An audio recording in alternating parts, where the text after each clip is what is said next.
Alright, guys, guess what? I got unraptured. It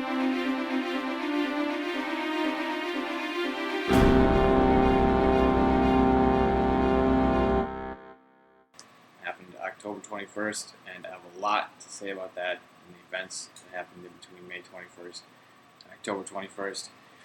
But for today, I just want to read a letter. Something I wrote a couple months before that whole thing, I think back in March. I had a friend who was Christian, but never very Christian. And at some point, she became very Christian. And when you become very Christian, that tends to mean the kind of evangelical, right wing type of thing.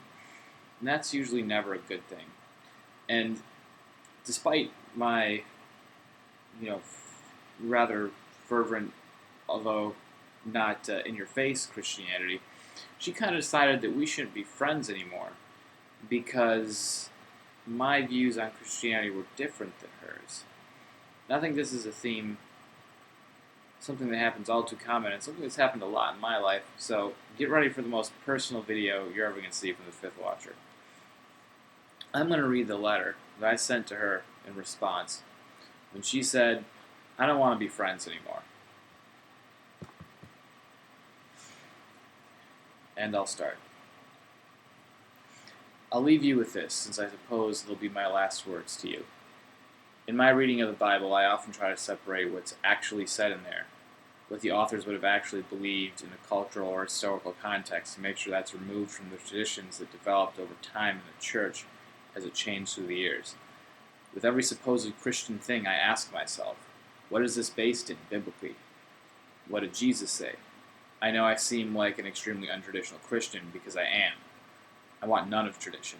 I look at Jesus' teachings and I just try to do that and gain the most complete scholarly understanding of his words and directions to salvation. For example, it might shock many when I say that I separate the teachings of Jesus as a measure by which to look at the rest of the Bible. After all, he is God, so I look at what he says first. This might seem to clash with the tradition that the entire Bible is on equal footing, that it's all God's word, whether it's the words of Jesus or not. Is my view traditional? Absolutely not. Is it biblical? It might be tempting to say it's not, until you read John 5:39. Some people even say me having long hair is unbiblical. My long hair is only long by modern standards. It's actually shorter than, say, Jesus' hair. Once again, it's more about tradition than being biblical. For clarity, there's a verse that says guys shouldn't have long hair, but once again, it's by the author's standards, and my hair is short by that author's standards. I'll respect your choice not to be friends, yes, though I reserve the right to not like it and not agree with it, even somewhat on biblical terms. If you were a rebel before, so be it, but I don't think I encouraged any negative behavior in you or enabled it in any way. For example, at my ex-girlfriend's 21st birthday, perhaps you remember, I was the only one, other than her, I guess, that didn't partake in the illegal substances that were passed around. To this day, and for my entire life, I've never done that stuff. If I drink, it's socially and in moderation. I hope it's not unbiblical that even a drop might pass my lips on occasion.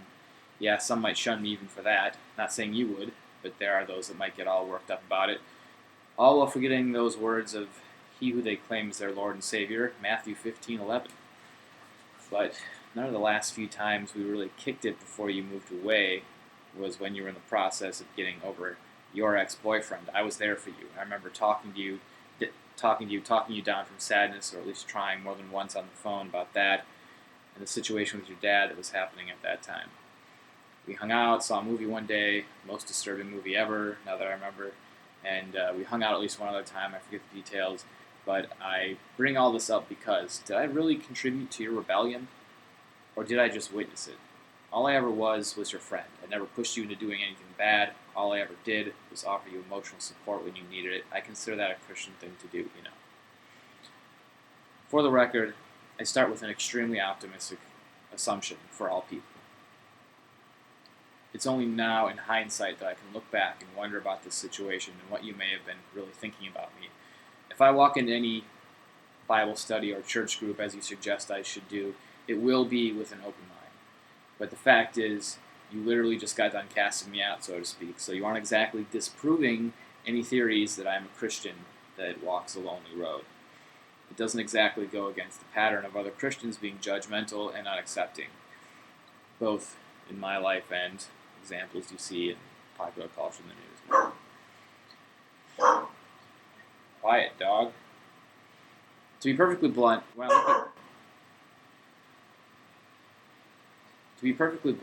I look at the example of Jesus, I see an unjudging, very accepting fellow. So I honestly wonder what kind of Christianity you are involved in that would hold these kinds of values so low.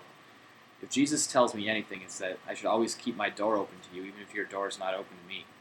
But throwing me to the wayside isn't exactly Jesus-like or Christianly. And to be even more blunt, this is the sort of attitude that many unbelievers tell me is why they defected from Christianity. A lot of atheists who see my stuff on YouTube will say things like, if only all Christians were as open-minded or as accepting as you, I might never have deconverted. I've heard that a couple times. I know I'm not perfect, and I might not even be that good, but I try, and Jesus is my standard. I seriously believe that unless Christians as a whole change and be more Jesus-like, that elitist and unloving attitude will usher in the end of Christianity simply because people see it for what it is, hypocritical. It dissuades people from converting even before they consider it, and it contributes to people deconverting. If the world is ending soon, it won't be because birds are falling out of the sky, or because oil rigs are exploding, or because of hurricanes, or because of wars and revolutions, or because of massive earthquakes, or devastating the earth. I remember I wrote this in March before this May 21st stuff, so kind of in that context. These may be side effects, if anything, but if the world ends soon, it won't be because of the uprise of this or that, or the folly of heathens, or an unchristian agenda. It'll be because God will look down on those who are supposed to be his followers and see that hardly anyone is following Jesus' example anymore. It will be because the Christian agenda isn't Christian anymore. It will be because the body of Jesus' followers have forgotten to be like Jesus.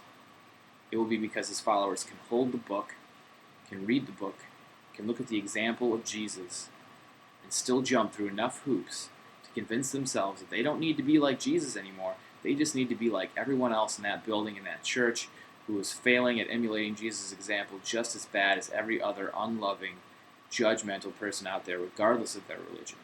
It will be because Christians follow the unloving, uninclusive tradition and culture of the church before they follow the loving, inclusive teachings of Christ himself. End the letter. It was a 6-year friendship down the drain, just for that ideological difference. It's kind of funny, Matthew 25:45. So even if I am a terrible Christian, you really shouldn't be doing that kind of stuff. You should be helping people out. Now,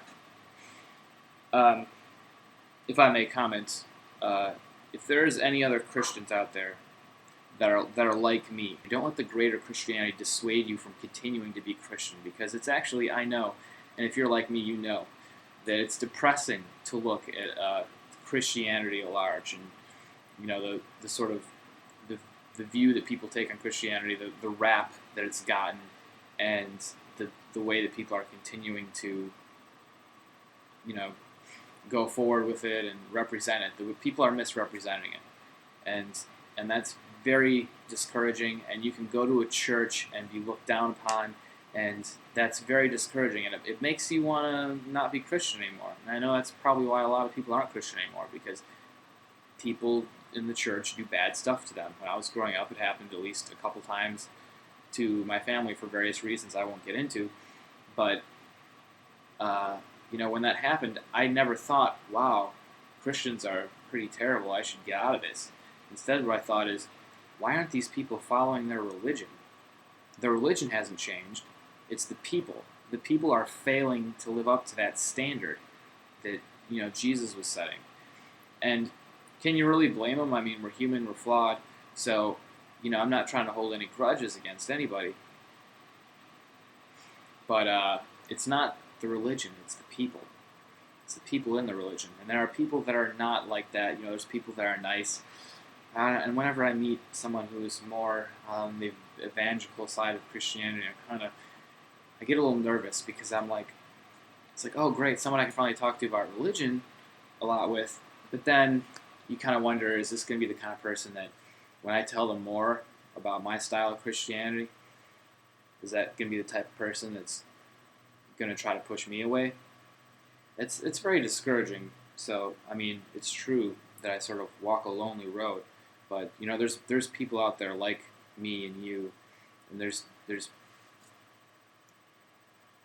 the numbers are going to grow, and I see them growing because I see people talk about, oh, you're the only Christian I've seen like you, and I see more people say this to me all the time, and it seems to be a trend that's evolving, which is great because in order for Christianity to survive, we're going to have to be less assholes. Soldier on, my friends. In Christianity, you are your own greatest enemy. And one more thing.